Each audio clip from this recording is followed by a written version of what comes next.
Okay, after you've signed up for NotebookLM and you're ready to get started using it, first thing you need to do is to create a notebook. I've already got a couple created here. It comes preloaded with Introduction to NotebookLM and some example notebooks here down at the bottom. And then you see I've already added my own notebooks for each of the courses I'm teaching this semester. What you're going to want to do to make your own is obviously click on New Notebook. So you click on New Notebook and it takes you directly to this upload window. So I'm going to click on PDF here and I'm going to go to my folder for this course and I'm going to upload the syllabus to that class into this notebook. And I'll just go right up here and go ahead and title it, and I'll just title this Philosophy 1000.1 here. And you'll see that it automatically generates a summary of that syllabus right here and also gives you some links to a briefing document, a timeline, table of contents, a study guide, and an FAQ. But you can start asking questions about the syllabus, right? So for example, when is the first exam?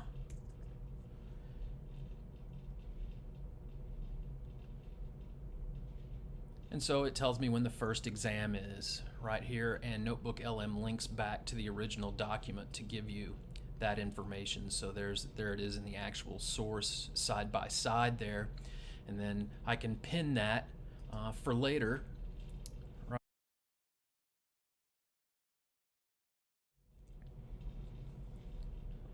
Okay, so here I've got two sources loaded into my NotebookLM. This happens to be for my Introduction to Philosophy class, so I've got the syllabus here and I've got the PDF of the textbook loaded as well. So you can obviously ask it questions about your source materials that you've uploaded. It already gives you a couple of suggestions here right above the chat dialog down at the bottom. What grade represents an average understanding of the material? How many homework quizzes are there total? Where can students find the final exam schedule? So it's already giving you some prompt ideas there. If I deselect the syllabus, right, and just click on the textbook, it generates a source guide for me. So it gives me a brief summary of this book and then gives you some key topic ideas that you can explore further, right? So let me close that out by clicking. So a basic source guide. If I keep that selected and go down to Notebook Guide here, it's going to give me a couple of options. It gives me that summary again. It also gives me an FAQ that it will generate.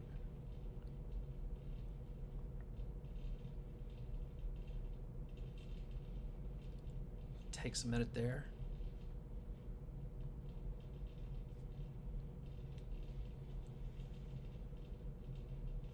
And then it gives me a new note. You can put your own title in right up here if you want. Frequently asked questions about pop philosophy and pop culture. This is the book.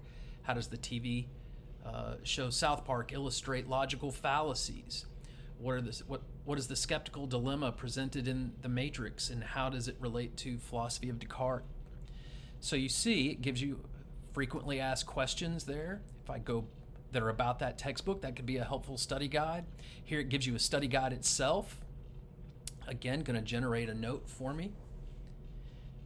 And you can click in the box here to save that note, or you can go up here and add your own note about that source as well, right there.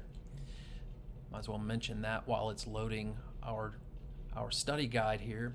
And again, gives you some prompt queries, suggestions down here right above the chat. Again, taking a second to generate it here, but gonna produce that note for me on South Park and philosophy, and it gives me a study guide, basically. Gives me some study questions. So answer the following questions in 2 to 3 sentences each based on the provided excerpts from Introducing Philosophy Through Pop Culture and other source material. So again, gives me some study questions to use as I'm working through the reading assignment or studying for an exam or a quiz, right? And again, you can save that there. We could also ask questions of our own. So I might ask, I happen to know, of course, I've read the book itself, so I'm just going to ask, what is the ad hominem fallacy? It's one of the fallacies that I always teach in my classes. Very, very common informal fallacy. It's discussed in one of the reading assignments there, and it gives me an explanation of that concept, and it grounds it again in the text. So it will take me to the relevant portion of the text that's in that PDF and show me the explanation that it's given here, and then the text itself over here on the left.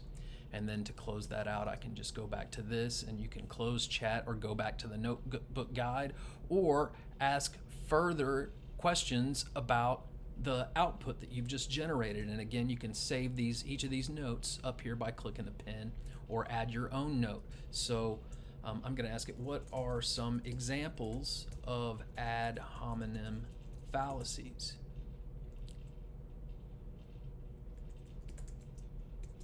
I think it already gave me one or two in that first response, but let's ask a more specific question about ad hominems. And it gives me some examples from the article that are discussed there. And then what are some other informal fallacies?